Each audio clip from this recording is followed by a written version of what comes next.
service, please. Thank you. Matthew chapter 7, verses 7 to 11. Matthew 7, 7 to 11. I love that. A lot of vroom, vroom, vroom. 7, 11. Thank you. We're going to honor the reading of God's word. All right, Brother Kisley, we are not on. Sorry, a lot of pressure on you. Brother Shegun is actually not around. He travels so that, but they are trying. I appreciate all you are doing. Thank you so much. Thank you so much. It means a lot. Okay, there you have it. We're going to read responsively again. I will read verse 7. You will read the next verse until we get to verse 11. The Bible says, ask and it shall be given unto you. Seek and ye shall find. Knock and it shall be opened unto you. Verse 8 together.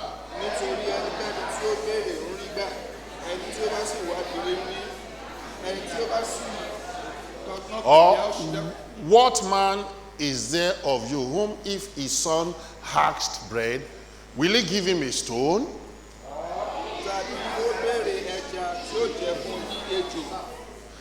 If ye then, let's read 11 together. If ye then, being evil, know how to give good gifts unto your children, how much more shall your Father, which is in heaven, give good to them that ask him. Father, bless your word this morning. Help us to receive your blessing through this word, to bless our Christian life and cause us to grow in you. And we know we have a lot of needs. Pray that the teaching today will help our prayer life. Amen. So that we can be receiving from you. Amen. As your children. Amen. Thank you, Father. Thank you, Lord. In Jesus' name. Amen. Amen. Be seated. This morning, looking at these verses, there are actually five verses. We see our Lord Jesus Christ for the second time in this Sermon on the Mount dealing with the subject of prayer. May I submit to you that prayer is very, very important to Christian life. And the fact that our Lord deals with prayer twice indicates how important prayer is in Christian life. R.G. Lee said of prayer, to take prayer out of life is like taking it out of fire.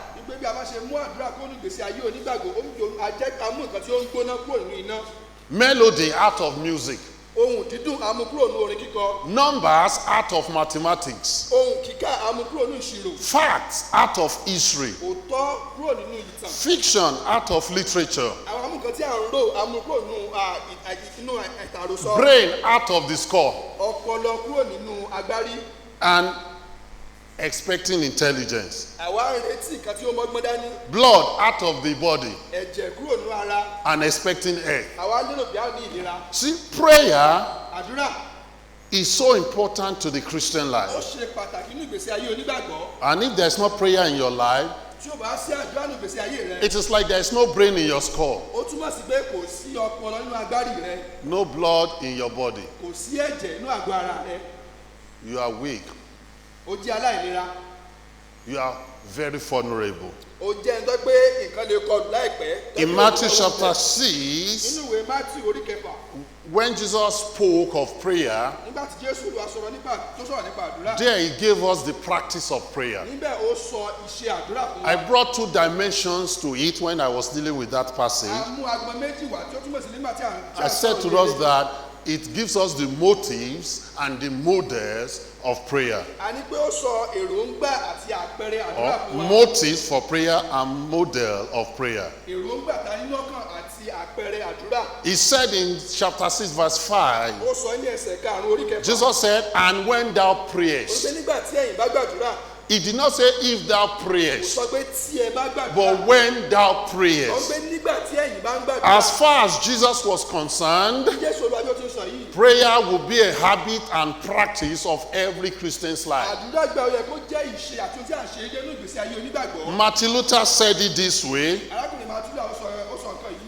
as it is the business of tailors to make clothes, Gẹ́gẹ́ bí ó ṣe jẹ́ okòwò àwọn tí ó ránṣọ láti rán aṣọ. and the business of the cobblers to mend shoes, Àti iṣẹ́ àwọn tó ń tún bàtà ṣe láti tún bàtà ṣe. so it is the business of Christians to pray. Bẹ́ẹ̀ gẹ́gẹ́ náà ni iṣẹ́ onígbàgbọ́ láti gbàdúrà. And I ask you, do you practice prayer? Wọ́n á bí ọlọ́run yóò gbàdúrà bí. But in chapter 7, Ṣùgbọ́n ní orí keje. Jesus, having spoken and taught us the practice of prayer, Jésù ti sọ̀rọ̀ nípa iṣẹ́. what should be our motive in prayer, Ẹ tó jẹ́ èròǹgbà wa nínú and what model we shall follow in our prayer àti life. àpẹẹrẹ tó yẹ ká tẹ̀lé nínú Here àdúrà in wa. chapter 7, our Lord is now telling us the power of Ní prayer. orí keje yìí, Jésù ló ń sọ He agbára. went further from just telling us the practice of prayer Àwọn tó kò ṣe pé iṣẹ́ àdúrà nìkan. to reveal us the power of prayer. Wọ́n á fi agbára àdúrà fi hàn wá. He speaks to us of prayer as the means whereby we get things from Ó sọ God. pé nípa àdúrà àrí nǹkan gbà lọ́dọ̀ Ọlọ́run. William Cowper was writing the words of one of his hymns. Arákùnrin William Cowper He ó sọ said,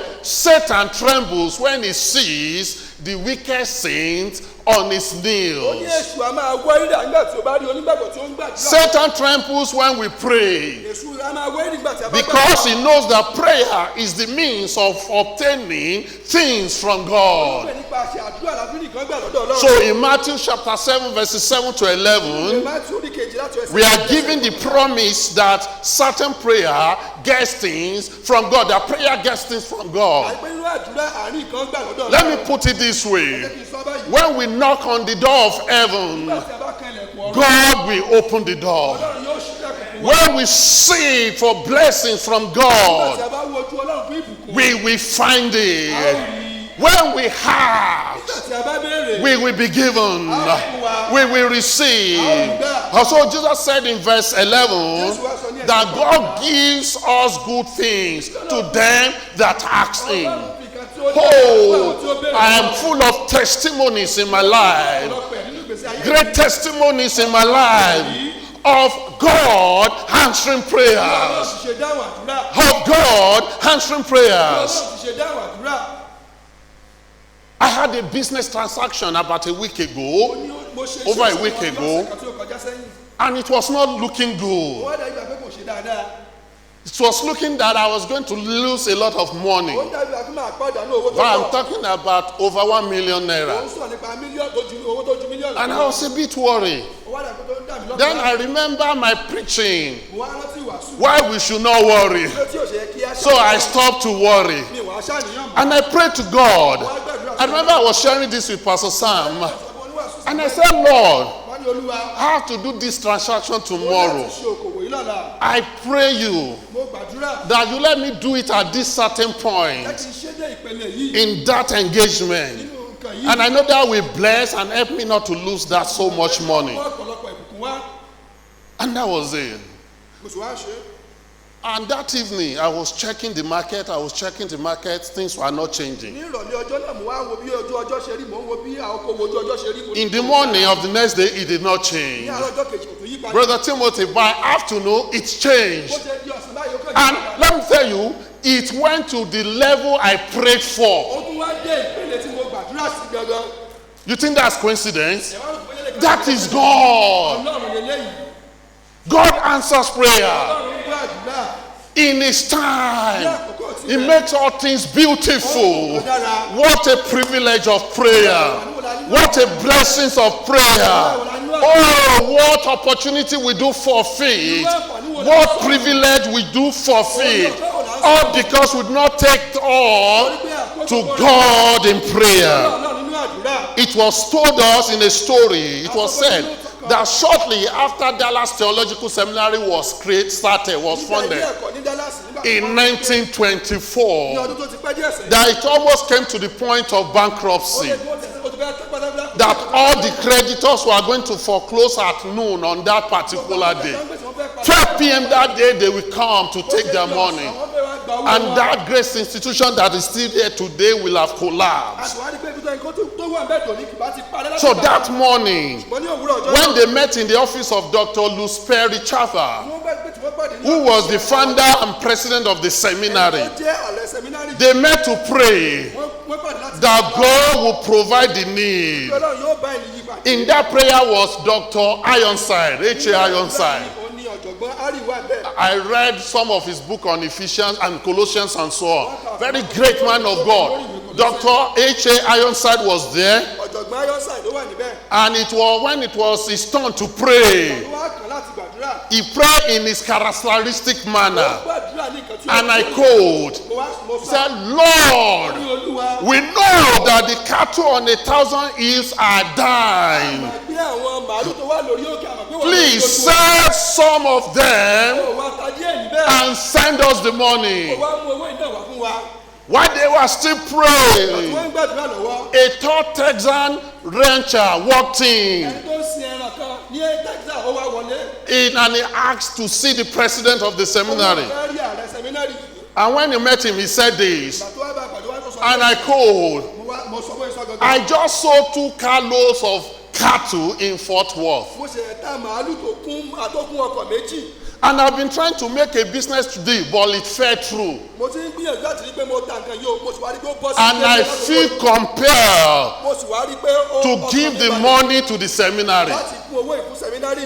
I don't know if you need it or not, but here's the check. Somebody shout hallelujah. So the secretary took the check. Know how critical that money was needed. She immediately took the check to Dr. Chava, the president. And when he looked at the check, it was exactly the amount of the debt. Exactly. And when he looked at the name, he recognized the name. He knew that the man owes cattle. And that's his only business. So Dr. Chaffer now turned to Dr. Ironside. He said, Dr. Ironside, God just answered that prayer. God just sold some of his cattle. Glory be to God. God answers prayer.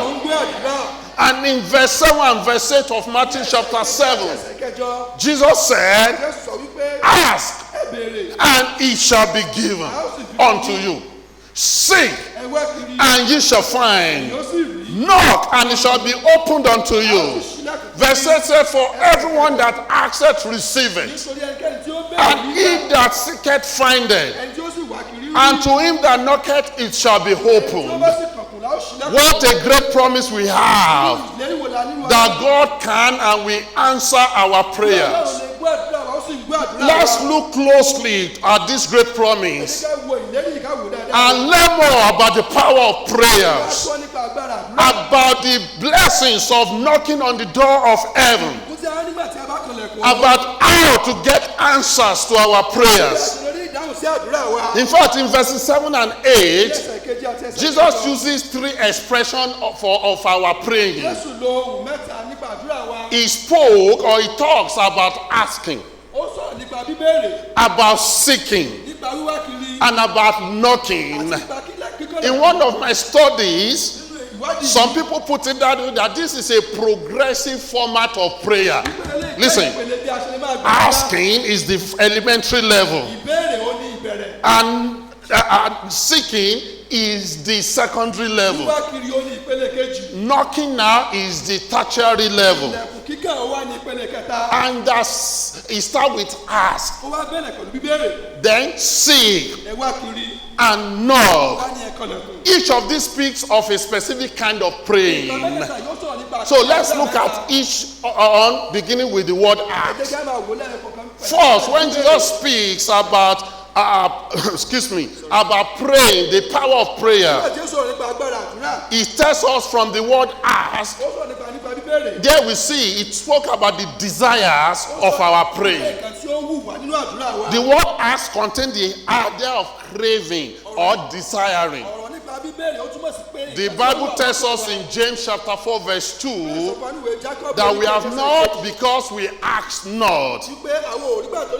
If we are not getting things from God, or let me put it, if you are to get things from God in our prayers, we must first come to Him and tell Him desires of our hearts. Jesus tells us to ask.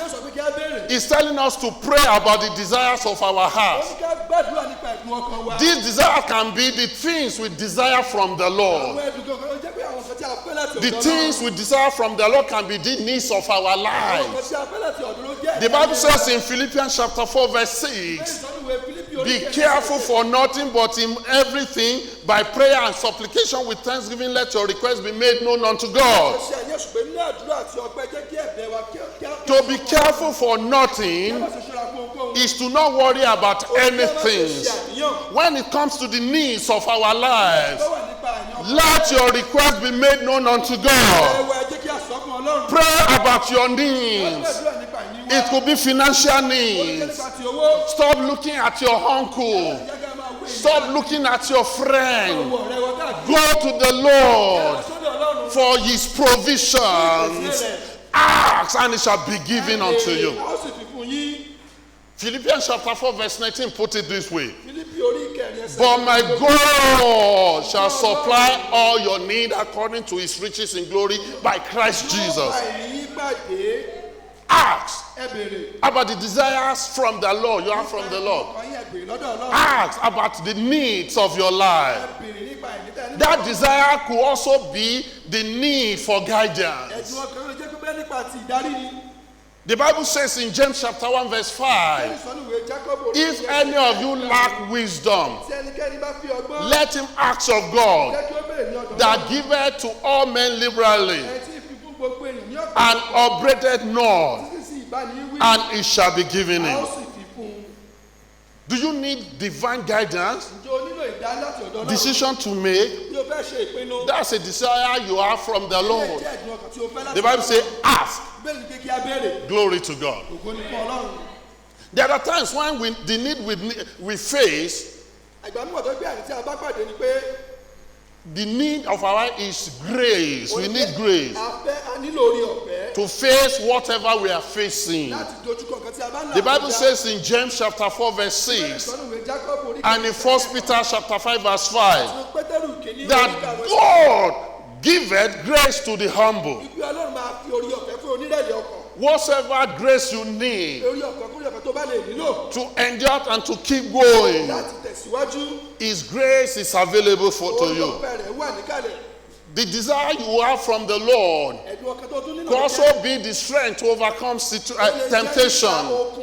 The Bible says in 1 Corinthians chapter 15 verse 57, but thanks be to God which giveth us the victory through our Lord Jesus Christ. Is your desire the need of life? You have need for guidance, need for the grace of God to be sufficient for you, need for victory over temptation. Tell it to Jesus. Call unto the Lord. He will hear, He is able. One of the great stories of the Bible is Anna's desire to have a son. He was barren and called upon the Lord in prayer, and God answered her prayer. And she named her son Samuel. Samuel simply means ask of God. What a testimony.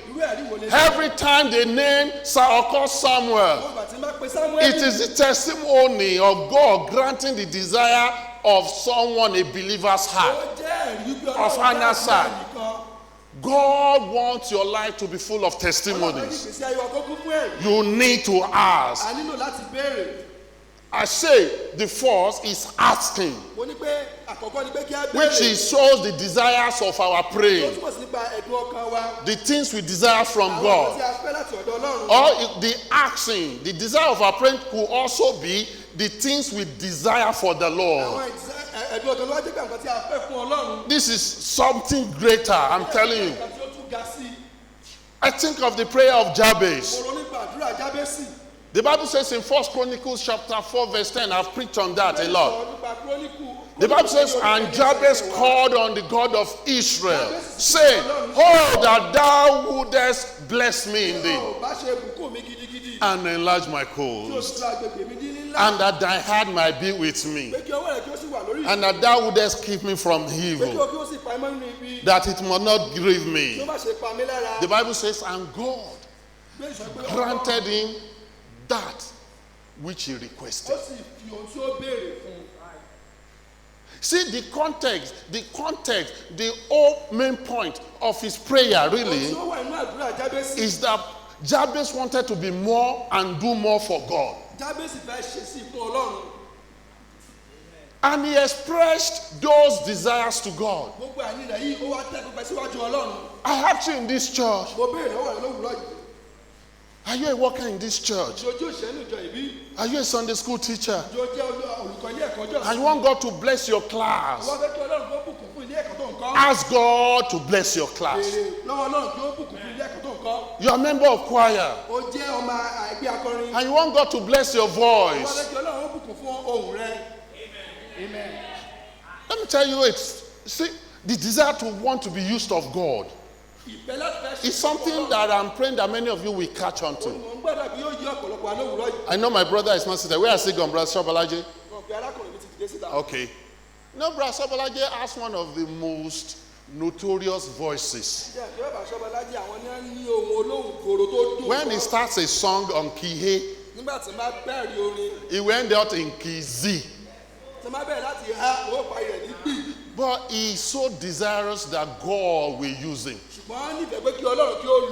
He's a member of the choir.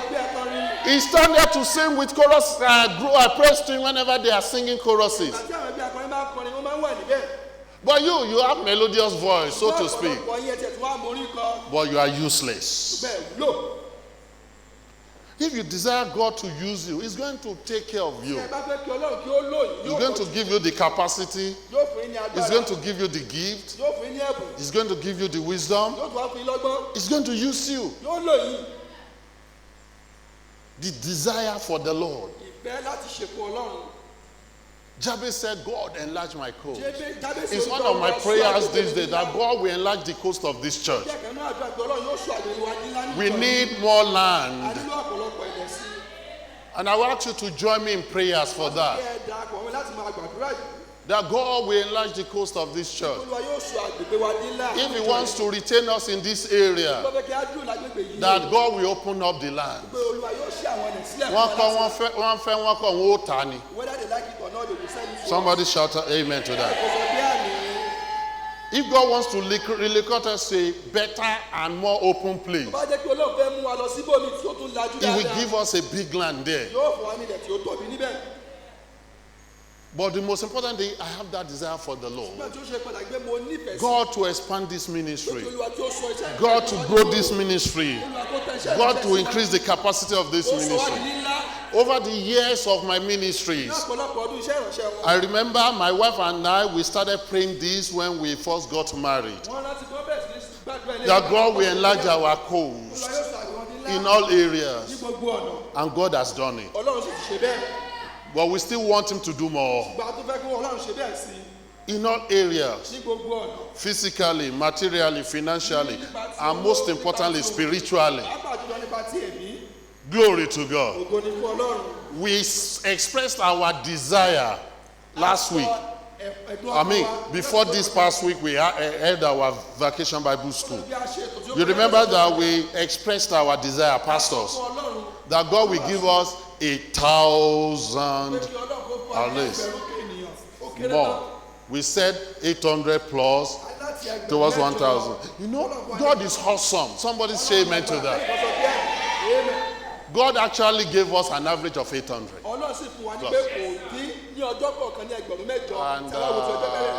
on Tuesday we had 1,000 or more. Isn't that wonderful? That's specific answer to prayer. Listen to me. If you don't know this God, you are missing out. God does answer prayer. He does. Ó ń gbọ́ àdúrà. So when we ask God, we are expressing the desires of our prayer. Nígbà tí a bá béèrè ọ̀dọ̀ Ọlọ́run, ó túmọ̀ sí pé ẹ̀dùn ọkàn wa à ń tú jáde fún Ọlọ́run. And these desires could be the things we desire from the Lord. Ẹ̀dùn ọkàn wa lè jẹ́ pé nǹkan tí àwọn ènìyàn fẹ́ láti ọ̀dọ̀ Ọlọ́run. And it could be things we desire for the Ó Lord. lè jẹ́ pé nǹkan tí a fẹ́ fún Ọlọ́run. We want God to use A fẹ́ us. kí Ọlọ́run kí ó lò wá. We want God to bless A fẹ́ us. kí Ọlọ́run kí ó bùkún fún wa. Dr. Kentrive said in the early part of his ministry Ọ̀jọ̀gbọ́n Kenneth Chibet wọ́n sọ that one of the early books he read was that of Oswald Smith, nípa ìwé kan tí ẹ kà sí book Oswald Smith kọ. entitled The Man God Dápẹ́ ní Uses. ẹni tí Ọlọ́run lò, ọkùnrin tí Ọlọ́run lò. He told of how he would walk back and forth in his room, that is Oswald Smith, pleading with God to use him. Yóò ṣe lọ nínú àdúrà bó ṣe lọ síwájú tó ń gbàdúrà bí Ọlọ́run kò ní wá. And Dr. Trivet said he cannot express how those words in that book created a fire in his heart to be used of God. Ọ̀jọ̀gbọ́n Kenneth Chibet wá sọ pé ọ̀rọ̀ yìí ó jẹ́ kí òǹgbẹ ọkàn kí ó wà fún òun. And you will read in the Bible expression like the good hands of God was upon me, said by Nehemiah. Àsìkò ọ̀pọ̀lọpọ̀ ọ̀rọ̀ inú ìbéèrè tó sọ pé ọwọ́ Ọlọ́run wà lórí ayé mi gẹ́gẹ́ bí Or you will hear of the phrases that the Spirit of the Lord came upon Tàbí Gideon, Ọlọ́run pé ẹ̀mí Ọlọ́run ó sì bàlẹ̀ Gídíónì. and my heart will burn. Àwọn ẹgbẹ́ ọkàn mi gbọgbẹ́. He said, I heard a sermon by Verse Abner in which he said, most are crying, where is the Lord of Elijah? When we ought to be asking, where are the Elijahs of the God, of the Lord God?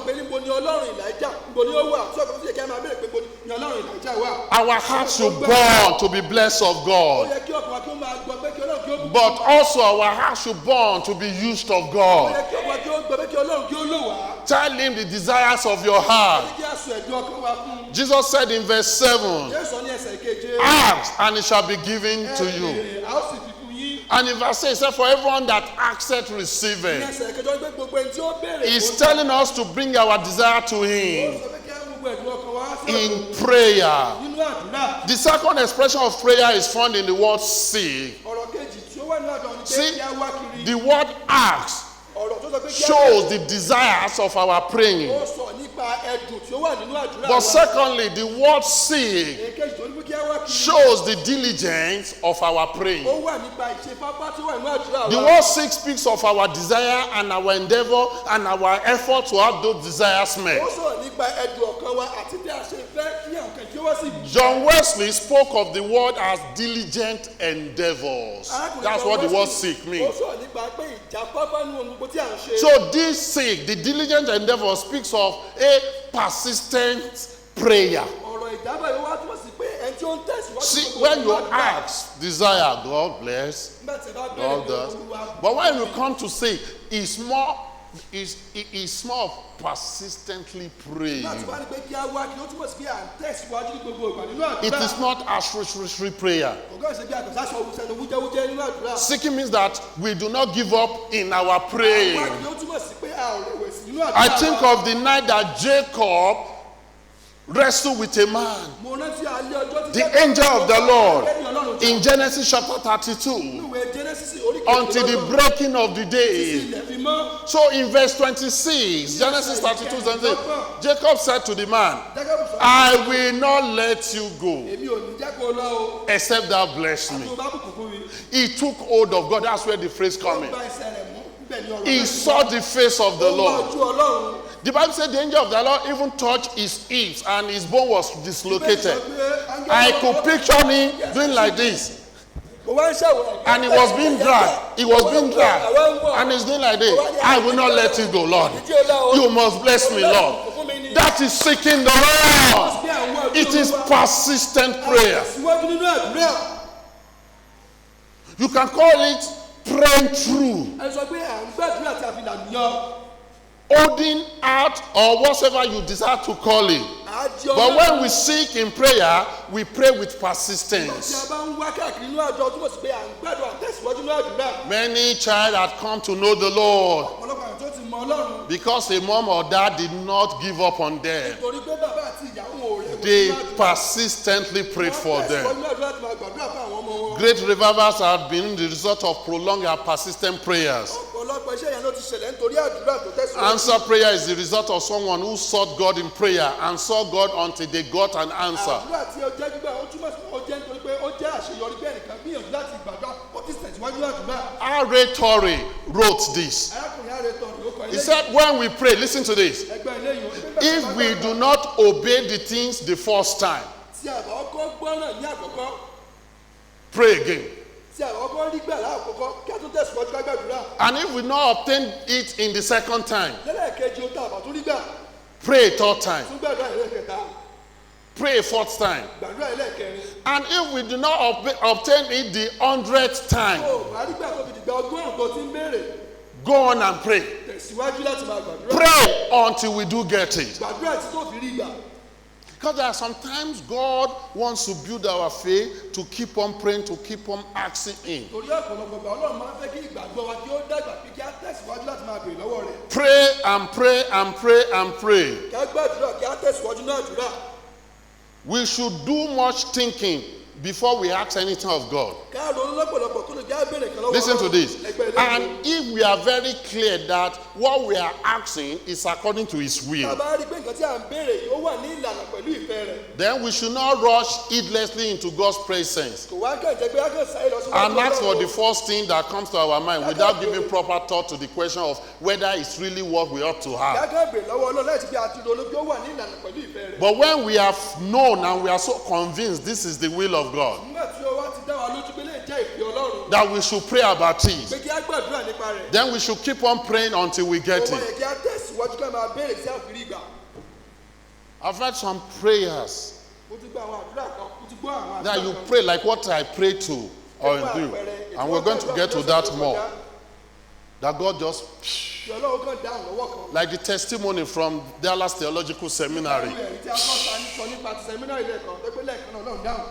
But there are times that God wants us to pray ṣùgbọ́n ọ̀pọ̀lọpọ̀ ìgbà mímọ̀ tó pé Ọlọ́run fẹ́ kí á gbàdúrà and keep on praying. kí á ti tẹ̀síwájú ká máa gbàdúrà Persistent prayer, kí á tẹ̀síwájú continuous ká prayer. má ṣe rẹ̀wẹ̀sì ká tẹ̀síwájú Pray, á gbàdúrà pray. gbàdúrà You pray on it today, á gbàdúrà nípa rẹ̀ lónìí you pray on it tomorrow, á gbàdúrà lórí ẹ̀ lọ́la you pray on it every day of the month, á gbà nígbà ló gbogbo oṣù every month of the year, ní gbogbo ọdún every year until you get it. tí gbogbo ọdún fi bẹ́ẹ̀ kọjá tí a fi rí Once you know it is the will of God. dáhùn pé ìfẹ́ Ọlọ́run ni If you are not sure it's the will of God, stop praying about it. tí ò bá dá ọ lójú pé ìfẹ́ Ọlọ́run ni a lè dá But if you are convinced it's the will of God, tí ó bá dá ọ lójú pé ìfẹ́ Ọlọ́run ni keep on praying. tẹ̀síwájú láti máa gbàdúrà. Can I tell you what I know is the will of God? jẹ́ mọ̀ nǹkan tí mo mọ̀ tó jẹ́ ìfẹ́ Ọlọ́run Is salvation of a soul. ó ní ìgbà ọkàn ẹnìkan You can keep praying about that friend, ó lè máa gbọ́dọ̀ nípa ọ̀rẹ́ rẹ̀ yìí about that brother or sister, arákùnrin àbí arábìnrin rẹ̀ about that parent or that child nípa òbí rẹ̀ tàbí ọmọ ni until they come to know Jesus Christ. ìmọ̀ Ọlọ́run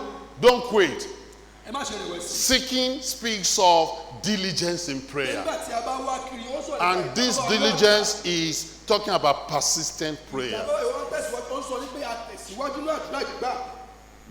In Luke's account of Matthew 7:7, nípa ìwé tí Lúùkù kọ nípa ìwé tí ó ti àwọn in Luke chapter 11, it's the same account. orí kọkànlá ó jẹ́ ìkànkàn náà tí a kọ síbẹ̀ And in verse 9, ní ẹsẹ̀ ìkẹsàn-án Luke wrote it this way. Lúùkù kọ báyìí. He said, Jesus, and he said, and I say unto you, ask, and it shall be given you. Seek, and ye shall find. Knock, and it shall be opened unto you.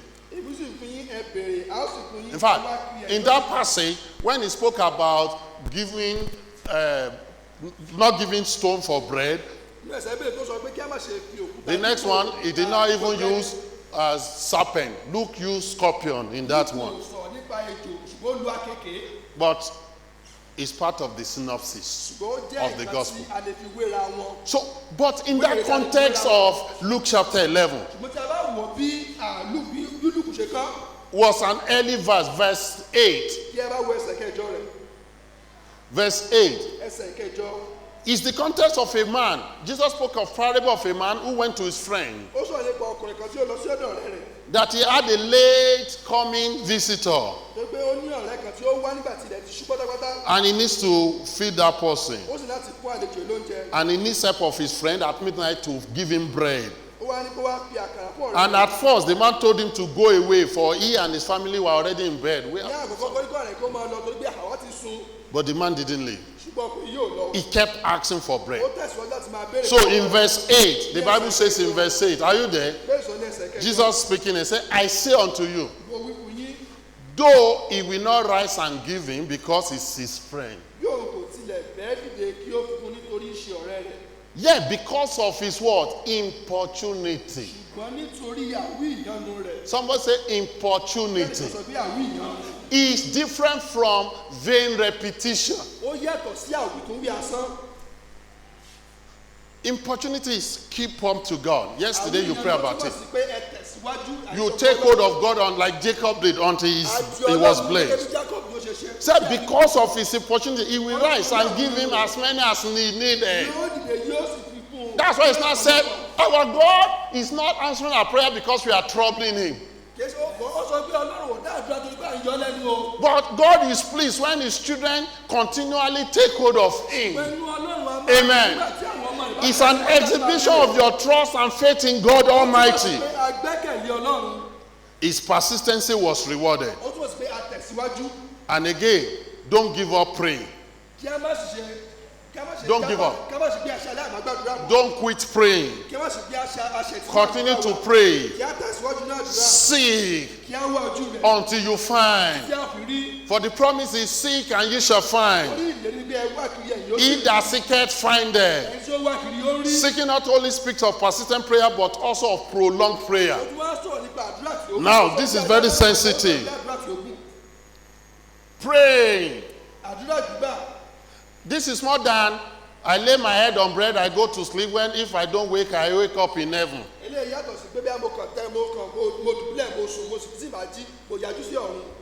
It's sad that night vigil has been bastardized.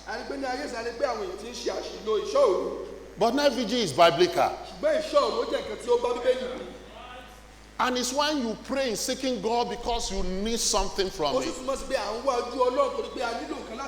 And it's very personal.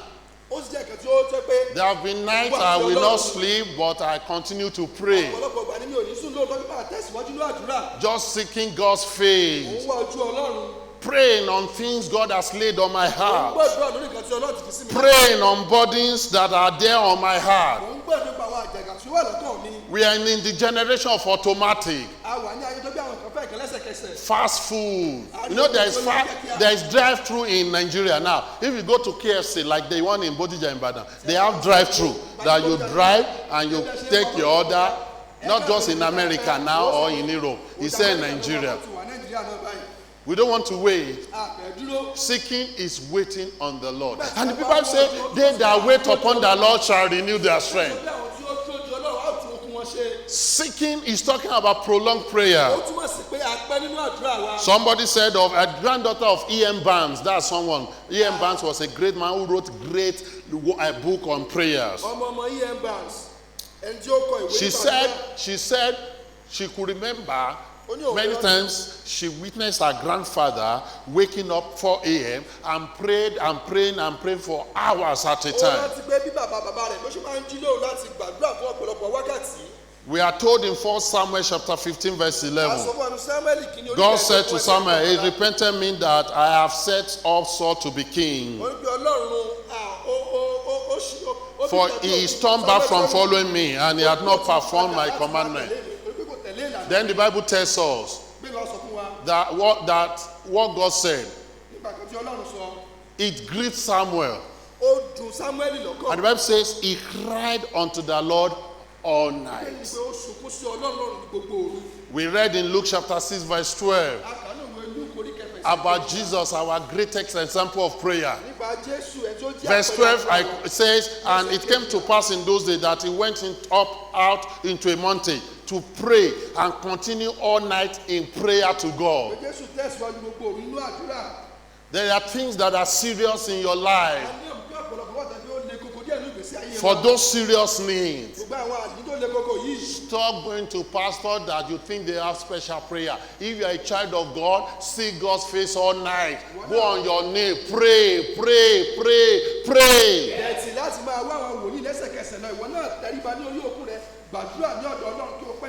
That's what we teach you in this church.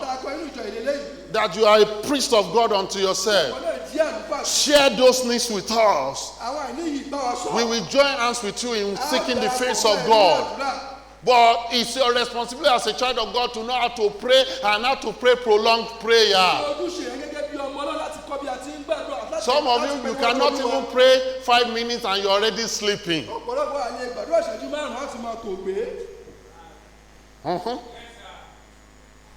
Hello?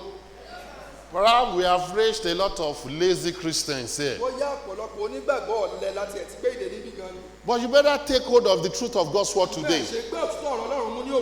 You are forfeiting a lot of privileges because you are not taking all to God in prayer, in seeking the face of God, in praying a persistent prayer and a prolonged prayer, seeking the face of God, taking hold of God until He blesses you. And He made a promise, for he that seeketh findeth.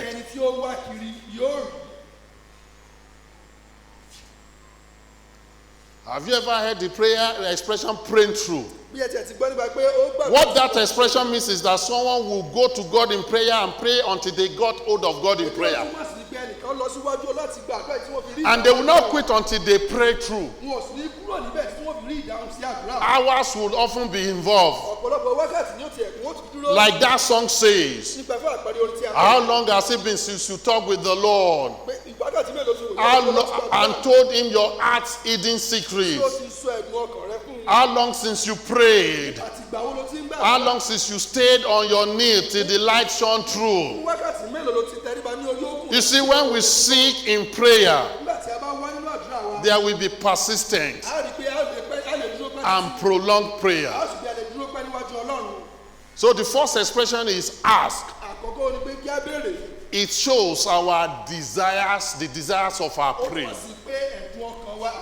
And we said this desire could be things we desire from the Lord, or things we desire for the Lord. Secondly, the second expression is see. And this speaks of the diligence of our prayer. And when we talk about diligent prayer, we said this prayer involves persistent and prolonged prayer. Now we go to the third one. Is the word knock. Ooh. In this expression we see the desperation of our praying.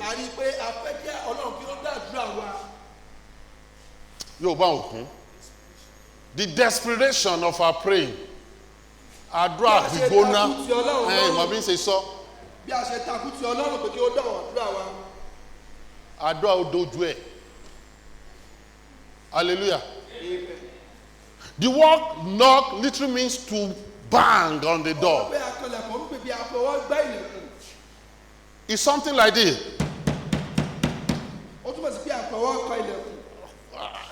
Sometimes some people will come to our gate at Safe Harbor.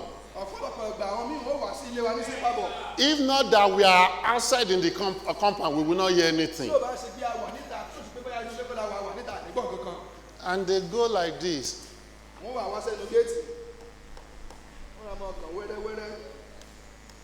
Did you even hear it? Check. Then some days later, say, we came by your house and we knocked and we didn't hear anything. But I know some people who will come. Even if we are sleeping inside, we will wake up.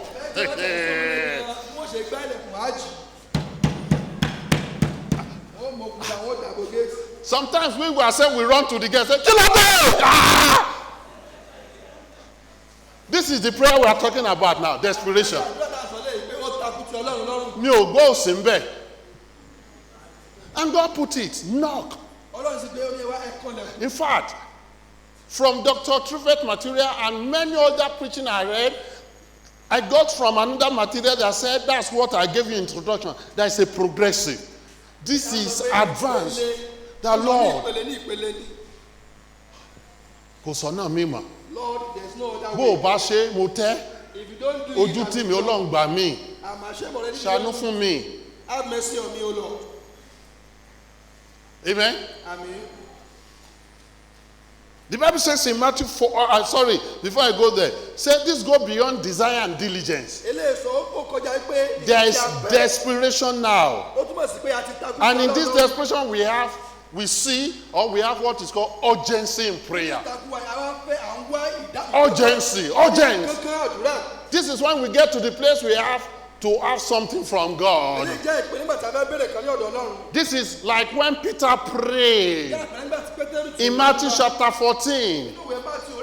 They saw someone walking or something walking on the water. The Bible says they thought it was a spirit. And Jesus said to all the disciples, fear not, it's me. And Peter said, if it is you, Lord, bid me to come. I don't know whether he was tempting the Lord or he just wanted to be sure it's Jesus. Or he really believed he can do like Jesus. Whichever way, Jesus said, come. The Bible said he stepped onto the water. And he began to walk on water. Then the Bible says he looked around and seen the tumultuous, boisterous water. And he began to sink. So in verse 30, Matthew 14:30. Matthew 14:30. Put it up. It said, but when he saw the wind boisterous, he was afraid. And beginning to sing, he cried, Lord, save me! Olúwa gbà mí o! Sorry, àdúrà lẹ́yìn kò mind the grammatical error. Àdúrà lẹ́yìn ṣàdúrà pé ìgbà tó yẹ kó o sọ went, o sọ go. Everyone was hallelujah. Àdúrà lẹ́yìn ṣàdúrà ẹ̀dán o. Ẹdẹ sábà kẹ́yàn má gbọ́ tó lọ síwájú Ọlọ́run. Went before God. Irú àdúrà Anna tún kún lóòótọ́ ó sick prolong bọ́ síbẹ̀ ó lọ síwájú Ọlọ́run tó omijé. He went to God even in tears. Olúwa gbà mí fún mi lọ́mọ. Give me a child. Just the way Anna prayed. Ọ̀pọ̀lọpọ̀ yín ẹ̀kàn kún fáróyé. Some of us were just full of complaints. Pastor lẹ́ ń sọ̀rọ̀ yín fún wòlíì lẹ́ ń sọ̀rọ̀ sí ẹ̀kọ́ lọ́dọ̀ Ọlọ́run. We discuss our issues with pastor, with prophet. We need to not take it to God. You don't pray. Urgency. The word he used that the Bible says he cried. It was more of shriek or scream. Olúwa gbà mí o, mo kú. Ó mú rántí ọjọ́ kan tí mo jábọ́ lórí ládà kò pẹ́ tá a ṣe wá wò. Hallelujah. Àti ìbíjá nísìn gbà hàn. Àti ìbíjá nísìn. Ìbá ti kán lọ́rùn. Kí tẹ̀ mò ń ṣe kíní líle wa lọ́ọ̀ ni. Ilé wa tá a kọ́ gbígbà ń lé òyìnbó wọn máa ń pè. Ọ̀sẹ̀ ni a wá ní kíní DSTV. Kò wá ṣe dáadáa, mo wá gbé ládà. Ládà náà lẹ́ ń lò ní chọ́ọ̀chì wọn. Ẹ má ṣe mi. Àṣé kò dúró dáadáa. It's more of over 90 degree, almost 90 degree. Kò ṣe maybe 85 degree. Ṣé rí mo gùn dókè báyìí ládàá lo ẹ̀yìn ni. Mi ì lè rántí nǹkan ṣe pé mo kú lọ́wọ́. Professor, you remember?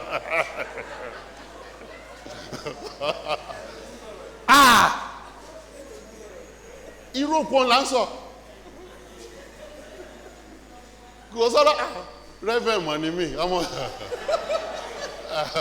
Reverend ké mo kú Olúwa. Àwọn àdúrà kó tó sọ tẹ́gà ọkàn rẹ̀ ti àwọn àdúrà Jésù gbà mí o. Kí sọ̀rọ̀ pé Hussein quote the Bible passage. Olúwa ẹ wí pé kí sádùn Hussein tọrọ ìdáríjì ẹ̀ṣẹ̀. Olúwa ẹ sọ nínú ọ̀rọ̀ yín.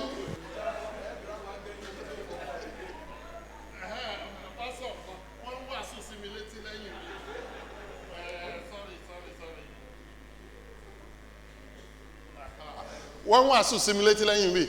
Wọ́n ní kì í ṣàdúrà wípé ìwọ ló ti ṣèlérí inú ọ̀rọ̀ rẹ̀ pé ó rà àwọn áńgẹ́lì rẹ̀ sí mi.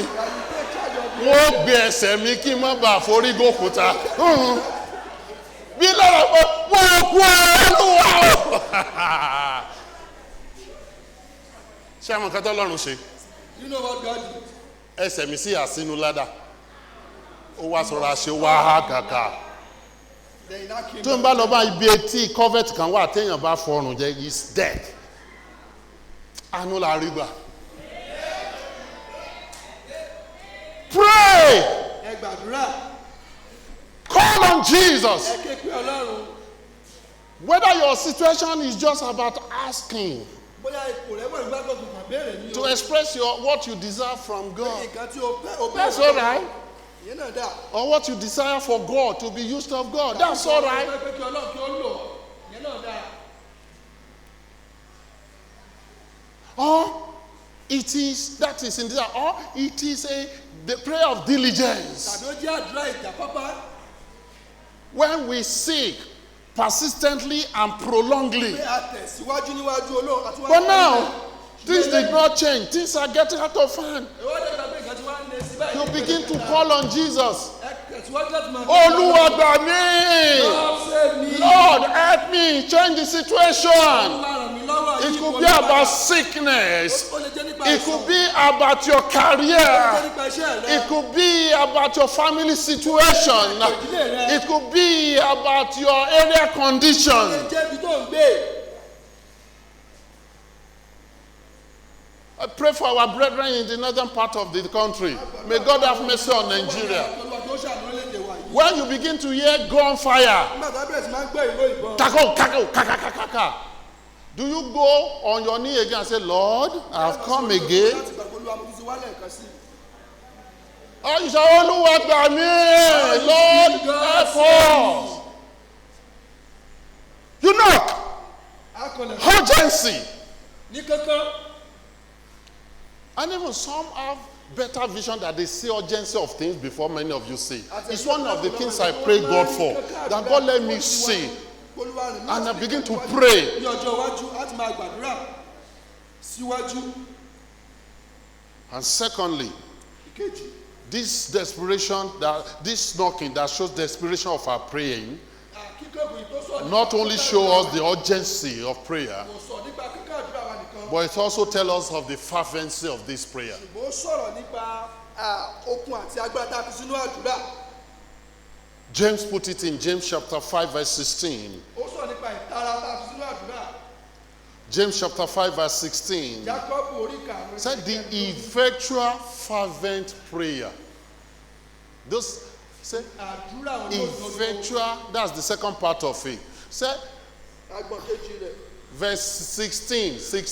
Ẹsẹ̀ ìkẹrin. James 5:16. Jákọ́bù orí karùn-ún ẹsẹ̀ ìkẹrin. 15 ló gbé sókè. Said the effectual fervent prayer of righteous man availeth much. That's the second part of it. Àdúrà olódodo Say ó ń ṣiṣẹ́ confess your agbára. faults one to another and pray one for another, that he may be healed. For the effectual fervent prayer of a righteous man availeth more.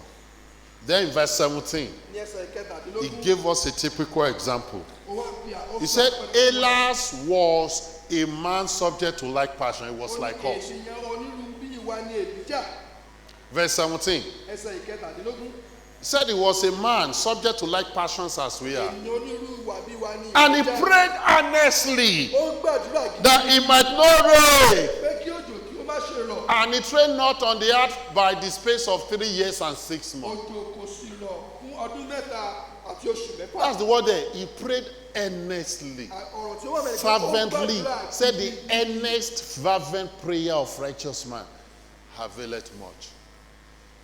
The Bible says Elijah prayed Ó sọ earnestly. pé Elijah ó gbàdúrà gidi. Ian Barnes, who wrote perhaps the greatest book on prayer, put it this way: the earnestness of Elijah's prayer has all the combined energies of prayer.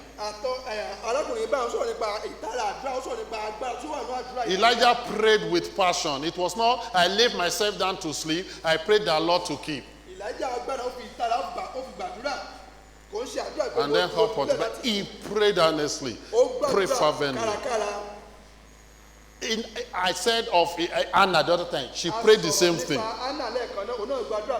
When Eli thought she was drunk, she said in 1 Samuel chapter 1 verse 15, said, "No, my Lord, I am a woman of a sorrow spirit, and I have drunk neither wine nor strong drink, but I have poured out my soul before the Lord." She knocked. Jesus said, "Knock, and it shall be opened unto you. To him that knocketh, it shall be opened." But just for about 3 minutes, let me quickly give you this. But that is verses 8 and 9. But verse 9 to 11, there's something there. You see, when we've seen the power of prayer knocking on the doors of heaven. You ask, you seek, you knock. You desire, you pray diligently, and you pray desperately. But show us the goodness of our Father in verses 9 to 11. Verse 9, Matthew 7:9, he said, "Or what man is there of you, whom if his son asks bread, will he give him a stone?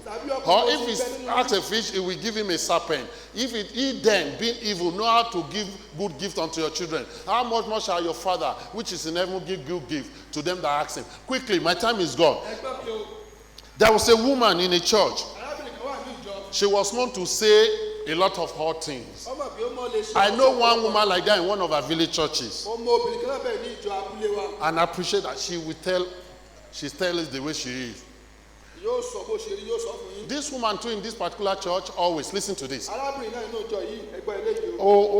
Said, "Hey, you better be careful of what you ask for, you might just get it."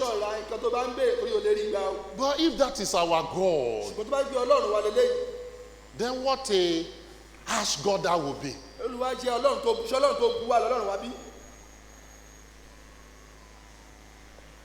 Probably that is even stupid. But we don't serve a stupid God. We don't have an idol that anything you ask, he just give you. Listen, get this right. When you pray to this Father, in accordance with his will, that will bring glory to his name, he will answer. In fact, God answers all prayers. And the answer to some prayer is no, I won't give you. You are going to kill yourself.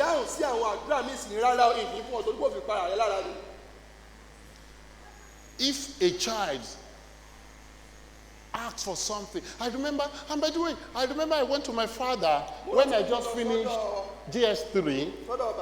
We were the first set of SJS 6334. We were the very first set. So instead of finishing 1990, we graduated 1991.